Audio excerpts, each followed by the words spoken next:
میں اگر سوال کروں قرآن میں کہاں لکھا ہے کہ مفتی کی ڈگری حاصل کرو، اور مفتی سے ہی جا کے پوچھنا قرآن میں قرآن میں ہے، قرآن میں ہے جی نہیں، مفتی کا نام لکھائیں۔ اہل ذکر اولیاء اللہ ہیں، اہل ذکر کون ہیں؟ جنہوں نے تزکیہ نفس تزکیہ ہر قلب عالم کیا ہے۔ ولی ہوتا ہے، ہر عالم ولی ہوتا ہے، نہیں مفتی ہر عالم ولی ہوتا ہے۔ کسی بھی ولی اللہ کے لیے یہ اولین شرط ہے کہ وہ اللہ سے ہم کلام ہوا ہو اور اس نے اللہ کا دیدار کیا ہو، تو پھر وہ کہلائے گا کہ ایک ولی اللہ، یعنی کہ اللہ کا دوست۔ تو یہ لوگ اپنے آپ کو ولی اللہ کہتے ہیں، یہ ولی اللہ تو کیا یہ عالم کہلانے کے بھی لائق نہیں ہیں، ان کو عالم کے بھی معنی نہیں پتہ کہ عالم کے معنی کیا ہوتے ہیں، ولی اللہ کے میننگز کیا ہوتے ہیں۔ اور یہی ہیں وہ تمام علماء سو جن کے بارے میں یہ کہا گیا ہے کہ جاہل عالم سے ڈر اور بچ۔ سرکار فرماتے ہیں کہ جن کی زبان عالم اور جن کے دل کو منور کرو، اللہ اللہ کرو، تو پھر غور شاہی کیوں؟ ہر تصوف کا ولی کہہ رہا ہے، تو آپ ہر تصوف کا ولی کہہ رہا ہے۔ اٹ مینس کہ انہوں نے ہر تصوف کا جو ہے وہ اپنا اپنا الگ الگ ایک جو ہے وہ سربراہ کو ولی مقرر جو کیا ہوا ہے، ولی بنایا ہوا ہے۔ نہ صرف مسلمانوں کو بلکہ سرکار نے ہندوؤں کو، یہودیوں کو، کافروں کو، عیسائیوں کو، بلکہ ہر مذہب کے لوگوں کو جو ہے وہ ذکر اللہ میں لگایا ہے۔ سرکار نے کبھی کسی فرقے، کسی مسلک کی طرفداری نہیں کی اور نہ ہی کبھی کسی فرقے کی دل آزاری کی ہے۔ ان کا مقصد جو ہے وہ دل کی تعلیم کو پھیلانا ہے اور روحانیت کو پروموٹ کرنا ہے، حضور پاک صلی اللہ علیہ وسلم کی باطنی تعلیم کو جو ہے وہ عام کرنا ہے۔ ہمارے جتنے بھی علماء کرام ہیں وہ شریعت اور سنت کا ہمیں ہر وقت جو ہے وہ پرچار کرتے نظر آ رہے ہوتے ہیں، لیکن کبھی انہوں نے حضور پاک صلی اللہ علیہ وسلم کی اس سنت کو پروموٹ کیا ہے کہ حضور پاک صلی اللہ علیہ وسلم کا معمول تھا کہ مغرب کی نماز کے بعد وہ نماز کے بعد ذکر اللہ کی محفل کا اہتمام جو ہے وہ کیا جاتا تھا۔ جب تمام نمازی جو تھے وہ چلے جاتے تھے تو ایک حلقہ جو تھا حضور پاک صلی اللہ علیہ وسلم کے ساتھ مل کر ذکر کی محفل کا اہتمام کیا جاتا تھا، اور یہ وہ سنت جو ہے وہ ہمارے تمام علماء کرام نے اس کو بالکل اگنور کر دیا ہے۔ تو کیا یہ لوگ مسلمان کہلانے کے بھی لائق ہیں کہ جن کو اللہ کے نام کے ذکر سے جو ہے وہ چڑ ہوتی ہے، جن کو اللہ کے نام کا ذکر ہو رہا ہوتا ہے مساجد میں تو ان کو جو ہے وہ گرا گزرتا ہے؟ جی وائی ناٹ، آپ ذکر کریں، کسی مسلک سے ہو کے کریں، آپ اللہ کا ذکر تو کریں۔ کون کہتا ہے؟ گوشے سرکار نے کبھی کسی فرقے کی دل آزاری نہیں کی، بلکہ ہم گوشے سرکار کی تقاریر میں سنتے ہیں، سرکار فرماتے ہیں کہ اگر آپ اذن لے لیں، اپنی قسمت آزمائیں، آپ کو پتہ چلے کہ آیا کہ آپ مومن ہیں، مسلمان ہیں، کس کیٹیگری میں آپ آتے ہیں، آپ اذن لیں، 7 دن کا ٹائم دیتے ہیں سرکار کہ اپنا 7 دن جو ہے وہ آپ یہ پریکٹس کریں، تو ذکر کی پریکٹس کریں۔ اگر 7 دن کے اندر آپ کا ذکر جو ہے وہ چل جاتا ہے تو اس کے بعد جو ہے وہ کرم نوازی اللہ کی ہو جاتی ہے۔ آپ کا ذکر چل جاتا ہے تو سرکار بولتے کہ مجھے دعا دے دینا، اور اگر آپ کا ذکر نہیں گیا تو آپ کا کچھ نہیں گیا۔ تو اپنی قسمت آزمانے کے لیے جو ہے وہ سرکار ہمیشہ یہ فرماتے ہیں کہ ذکر لیں اور اپنی قسمت آزمائیں۔ آپ کسی بھی فرقے سے تعلق رکھتے ہوں، سنی ہو، شیعہ ہو، وہابی ہوں، بریلوی ہوں، کسی بھی جو ہے وہ فرقے سے آپ کا تعلق ہو، تو آپ جو ہے وہ سرکار نے ان کو ذکر دیا ہے، اور بلکہ پاکستان میں نہیں بین الاقوامی طور پر جو ہے وہ سرکار نے ہزاروں لاکھوں لوگوں کے دلوں کو جو ہے وہ اللہ کے نام کے ذکر سے، اس میں ذات سے جو ہے وہ منور کیا ہے۔ اور یہ لوگ بے بنیاد اور ان کے پاس کوئی اوتھینٹک جو ہے وہ ریزن نہیں ہے سرکار کو، سرکار کی تعلیمات کو جھوٹا ثابت کرنے کی۔ اور یہ بات میں نے پہلے بھی کہی تھی کہ آئے دن لوگ جو ہے وہ سرکار کی ویڈیوز کو لے کر جو ہے وہ نئے سے نئے ٹاپکس لے کے جو ہے وہ اپنی ویورشپ بڑھانے کے لیے جو ہے وہ یہ سارا کچھ کر رہے ہوتے ہیں۔ اور اگر آپ انہی لوگوں کی ویڈیوز کے کامنٹ سیکشن میں جا کے دیکھتے ہیں تو سرکار کے ریلیٹڈ ہی جو ہے وہ زیادہ کمنٹس آئے ہوئے ہوتے ہیں، بے بنیاد قسم کے الزامات جو ہے وہ سرکار کی طرف جو ہے منسوخ کر دیے جاتے ہیں۔ سرکار نے کبھی کسی مسلک کو جو ہے وہ پروموٹ نہیں کیا ہے، اور نہ ہی کبھی کسی مسلک کی جو ہے وہ دل آزاری کی ہے۔ آپ کریں، آپ اللہ کا ذکر کریں۔ کون کہتا ہے کہ سرکار کے نام سے ریلیٹ ہو کے ہی کریں؟ آپ تو ذکر کرنا ہی نہیں چاہتے، اس بات کو آپ مان لیجئے کہ آپ کو جو ہے وہ ذکر اللہ جب ہو رہا ہوتا ہے تو آپ کو اس بات بات سے ٹینشن ہو رہی ہوتی ہے. کیوں ہو رہی ہوتی ہے؟ کیونکہ آپ کے دلوں کے اندر جو ہے وہ شیطان بیٹھا ہوا ہے. آپ کے دل جو ہے وہ سیاہ ہیں اور آپ کے اوپر شیطان کا پورا غلبہ ہے, تو جس کی وجہ سے آپ کو جو ہے وہ اللہ کا ذکر کرنے والے لوگ جو ہیں وہ برے لگ رہے ہوتے ہیں. تو آئیے سنتے ہیں ایڈوکیٹ صہیب حفیظ کی زبانی کہ سرکار کا مکتبہ فکر کیا ہے. حضرت کا جو مکتبہ فکر ہے جو وہ ہے سنی, اور جو فقہ ہے وہ حنفی. اچھا, آپ کے مریدین کا بھی میجورٹی جو ہے نا وہ حنفی ہے, میجورٹی. یعنی کہ شادی ہو گئی یا دیگر جو اسلامک پرسنل لا جو ہے نا اس کے اوپر جو امپلیمنٹیشن ہوتی ہے فقہ حنفی ہے. اچھا, جو روحانی سلسلہ ہے وہ قادری پیران پیر حضور غوث پاک سے منسوب ہے. غیر الشف کا پروگرام کرنا, محفل میلاد وغیرہ کرنا. اچھا, ختم نبوت پر کامل اکمل مکمل یقین ہے, نو کمپرومائز. حضور پسند کے بعد جو بھی ختم اس کا نبوت کا دعویٰ کرے, نبی پاک صلی اللہ علیہ وآلہ وسلم کے بعد کوئی نبوت کا دعویٰ کرے یا کوئی اس کے پیروکار بھی ہوں, تو حضرت کی نگاہ میں دونوں ہی کافر ہیں. اچھا, اب اس کے صوفیاء کی جو تعلیمات کو پھیلانے کے لیے آپ نے آرگنائزیشن بنائی جس کا نام تھا انجمن سرفروشان اسلام. یہ 82 میں رجسٹر ہوئی اور آج تک یہ چل رہی ہے. اس کا رینیول بھی 2026 تک ہے, کیونکہ ہر سال رینیول ہوتی ہے, لیکن اس سال 3 سال کا رینیول ہے. یہ 2026 تک رجسٹرڈ آرگنائزیشن ہے جو کہ 42 سال سے تقریباً یہ صوفیاء کا کام کر رہی ہے. اچھا, ان کا جو مین فوکس ہے جو وہ علم باطن کے اوپر ہے. آپ نے علم ظاہر کو چھیڑا بھی نہیں ہے, علم باطن کی تشریح کی ہے. تو کئی دفعہ ایسا بھی ہے, آپ نے فرمایا کہ علم ظاہر میں نا اب اتنے مطلب فرقے ہو گئے ہیں, اگر علم ظاہر کی جتنی تشریح کر دی جائے نا وہ ایک نیا فتنہ کھڑا ہو جاتا ہے. زیر زبر پیش شد مد کے الفاظوں کے اوپر نا اگر ان کی تشریح کی جائے تو ایک اور فرقہ کھڑا ہو جاتا ہے. انہوں نے باطن کی تشریح کی ہے. ایک باطنی علم ہے. باطنی علم کیا ہے؟ وہ قلب کا علم ہے. باطنی علم کیا ہے؟ روح کا علم ہے. باطنی علم کیا ہے؟ نفس کا علم ہے. یعنی نفس امارہ کیا ہے, لوامہ کیا ہے, ملہمہ کیا ہے, مطمئنہ کے جو قرآن شریف میں ہمیں مطلب اس کے ریفرنس ملتے ہیں. حضرت گوہر شاہی کی جو تعلیمات ہیں وہ بیسڈ ہیں باطن کے اوپر کہ حضرت انسان جو ہے اپنا تزکیہ نفس کیسے کرتا ہے اور تصفیہ قلب کیسے کر سکتا ہے.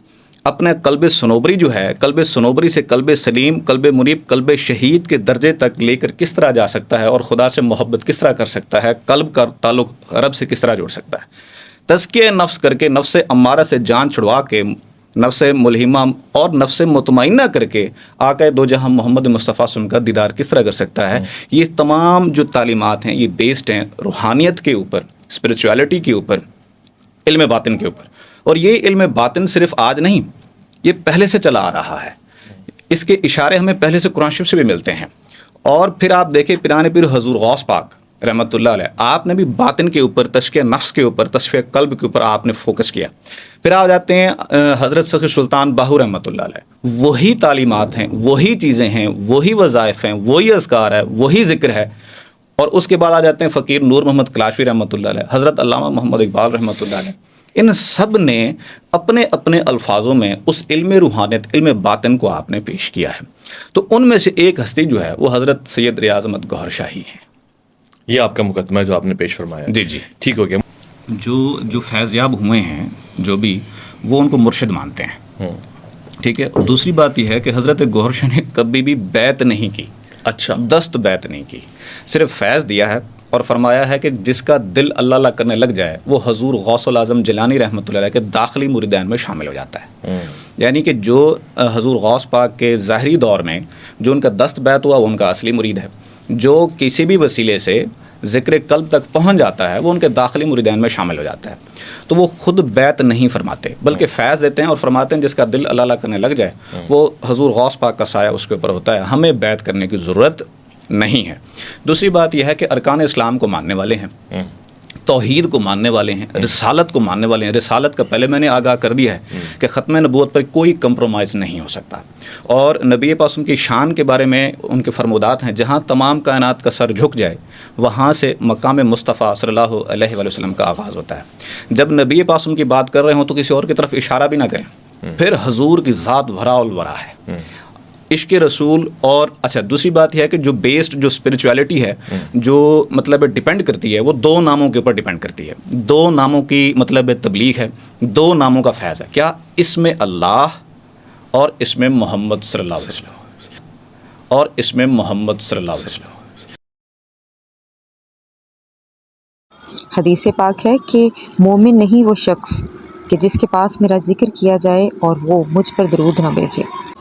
ایک اتنے بڑے عالم ہونے کے باوجود آپ نے یہ بات نوٹ کی ہوگی کہ حضور پاک صلی اللہ علیہ وآلہ وسلم کا ذکر ہوا اور اس بندے کی زبان سے جو ہے وہ صلی اللہ علیہ وآلہ وسلم یا تعظیماً نظریں ہی جھک جانا یا آنکھیں جھکا لینا، سر کو جھکا لینا جو ہے وہ کوئی ایک ایسا عمل اس بندے نے نہیں کیا، تو یہ کس طرح سے یہ جو ہے وہ اپنے آپ کو دین کے رکھوالے کہتے ہیں، کس طرح سے یہ جو ہے وہ حضور پاک صلی اللہ علیہ وآلہ وسلم کے ماننے والے کہتے ہیں، اور عشق رسول نام کی چیز تو جو ہے وہ ان میں بالکل ہے ہی نہیں کہ قلب کے اوپر تصور کریں اس میں اللہ، اور اسی کی پریکٹس کریں، دل کی دھڑکنوں میں ایک ٹک کے ساتھ اللہ دوسرے ٹک کے ساتھ ہو، اور اگر اس سے جلالیت پیدا ہو یا مخلوق سے وحشت پیدا ہو یا غصہ آئے یا خشکی محسوس ہو، کیونکہ جلالی ذکر ہے تو ساتھ میں اس میں محمد صلی اللہ علیہ وسلم، تو آپ ساتھ میں دروشی پڑھیں، پورے سینے پر تصور اس میں محمد صلی اللہ علیہ وسلم کرتے ہوئے آپ دروشی پڑھیں گے۔ یہ بیسڈ دو ناموں کے اوپر ہے، اس میں اللہ اور اس میں محمد صلی اللہ علیہ وسلم۔ اس کے بعد جتنے بھی اذکار ہیں وہ ذکر اللہ کے ہیں، اس میں صفاتی نام ہیں،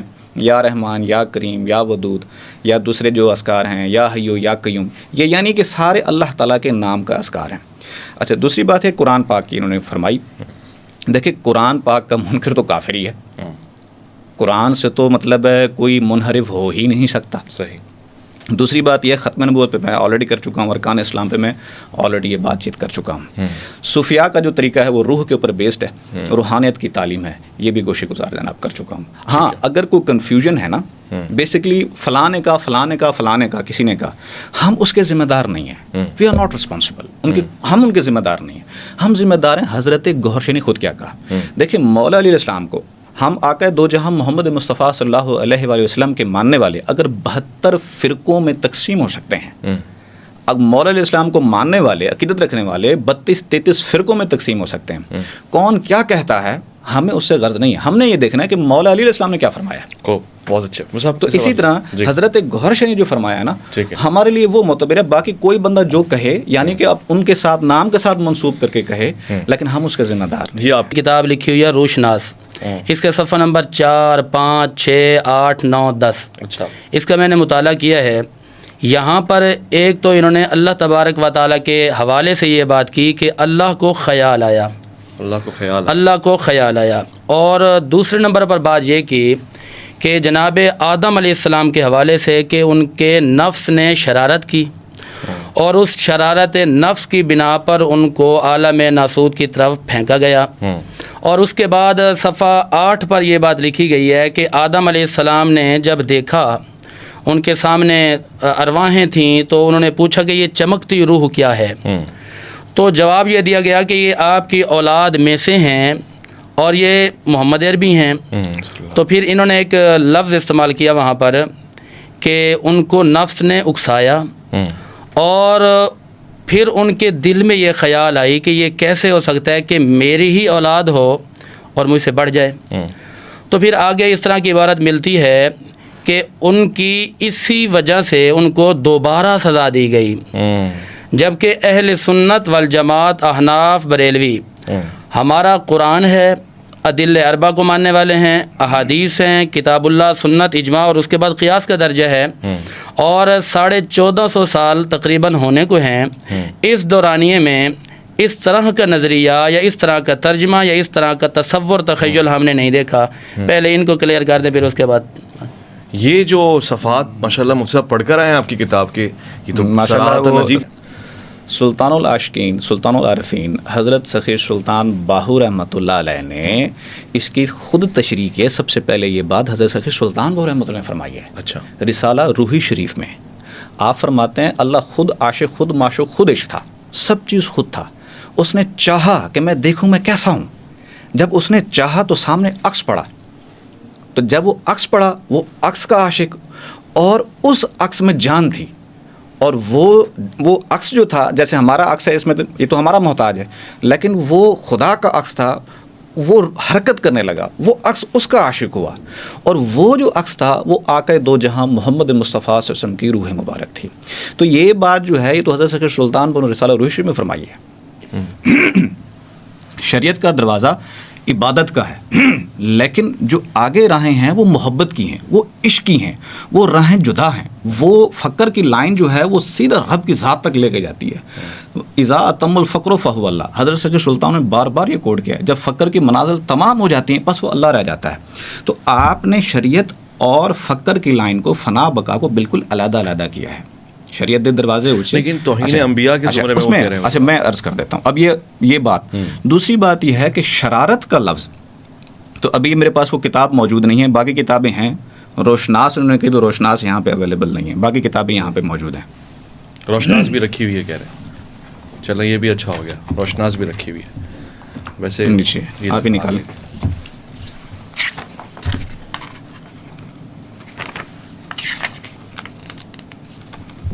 آپ اپنا بیان بھی جاری رکھیں. اچھا، اور اس کے بعد جو ہے وہ پہلے شرارت کا لفظ نکال لینا. آپ کہہ رہے ہیں کہ نہیں ہے؟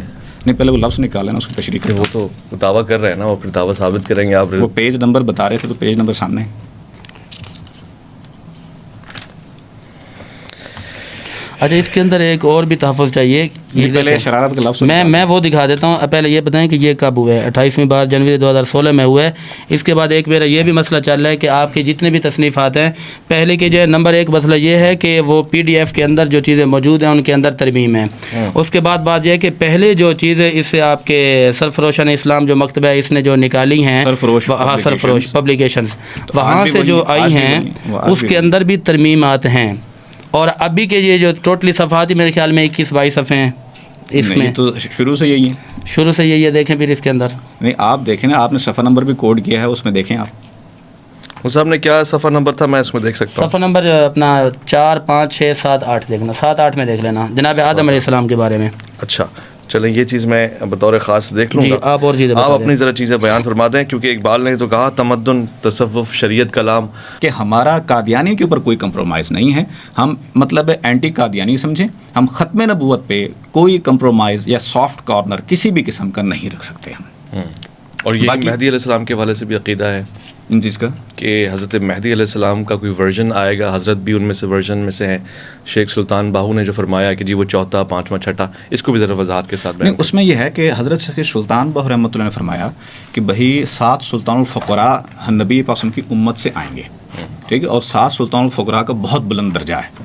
تو انہوں نے فرمایا کہ میں اس میں سے 5واں سلطان الفقر ہوں. 2 کائنات میں جب آئیں گے تو جب وہ دنیا سے گزر جائیں گے تو قیامت برپا ہو جائے گی. یہ ان کی برکت سے ہی دنیا قائم ہے. حضرت شیخ سلطان باہو رحمۃ اللہ نے فرمایا. جبکہ حضرت نے فرمایا کہ ان جو روحیں جو حضرت شیخ سلطان باہو رحمۃ اللہ نے فرمائی ہیں ان میں سے ایک روح ہماری ہے. اچھا، میں یہ پوچھ رہا ہوں کہ آپ ایک تو یہ مسئلہ کلیئر کریں کہ آپ ان کو مجتہد مانتے ہیں، صوفی مانتے ہیں، آیا کہ تصوف قرآن کا حصہ، صوفی بزرگ ہیں، تو پھر صوفی کی تعریف کریں جو تصفیہ قلب کرنے کی صلاحیت رکھتا ہو. تصفیہ قلب کا کیا مطلب ہے؟ تصفیہ قلب، دیکھیں تصفیہ قلب یعنی کہ قلب صنوبری ہے، اس کو دل کی تار کو رب سے جوڑ دے اور دل کی دھڑکن اللہ اللہ کرنے لگ جائے. تو اگر دل کی تار رب سے جڑ جائے وہ قلب سلیم بن جاتا ہے. علامہ اقبال فرماتے ہیں چاہتے تو سب ہیں ہماری ہے. اچھا، وہ روح کیا درجہ رکھتی ہے؟ مہدویت کا درجہ؟ نہیں، سلطان الفقر، سلطان الفقر، فقراء کا سلطان، سلطان الفقر کا درجہ رکھتی ہے. کیا فقراء پر شرعی احکامات لاگو ہوتے ہیں یا نہیں ہوتے؟ ان پر قرآن کریم کے احکامات لاگو ہوں گے کہ نہیں ہوں گے؟ ان کی کوئی گرفت ہے یا نہیں ہے؟ یا ان کو کھلے عام مطلب جو مرضی بول سکتے ہیں؟ اس بات کا ذرا جو فقراء ہیں، حدیث مبارکہ لسان الفقراء سیف الرحمان، جو فقراء ہیں وہ رحمان کی تلوار ہے. جو ان کی زبان سے جو چیز نکلتی ہے وہ قرآن و حدیث کے منافی نہیں ہو سکتی. تو تشریح تو ہو سکتی ہے. جیسے اب حضرت شیخ سلطان باہو رحمۃ اللہ علیہ، بظاہر آپ کسی مدرسے میں نہیں گئے، کسی مکتبہ فکر میں آپ نہیں پڑھے، آپ نے 40 سے زیادہ کتابیں تصنیف تحریر فرمائی ہیں. کون سے مدرسے میں پڑھے ہیں کہ 40 کتابیں لکھی ہیں؟ اور قرآن شریف کی جو آیتوں کی تشریح مطلب انہوں نے فرمائی ہے حضرت شیخ سلطان باہو رحمۃ اللہ علیہ، میں بہت لائک کرتا ہوں کہ ایسی تشریح کسی اور کی اس قرآن شریف کی آیتوں کی نہیں ہے. میرے پاس 11 تفاسیر ہیں جو میں مختلف کنسلٹ کرتا ہوں، لیکن جو تشریح جس آیت کی آپ کرتے ہیں نا وہ میں نے کسی اور میں نہیں دیکھی. یعنی کہ جو قرآن شریف کی آیت کی ترجمہ اور تشریح داتا علی حجویری رحمۃ اللہ فرماتے ہیں میں نے وہ نہیں دیکھی. جو حضرت علامہ محمد اقبال فرماتے ہیں وہ نہیں دیکھی. مثال کے طور پہ ایک انہوں نے قرآن شریف کی ایک آیت کوٹ کی، اللہ ولی الذین یؤمنون من الظلمات الی النور.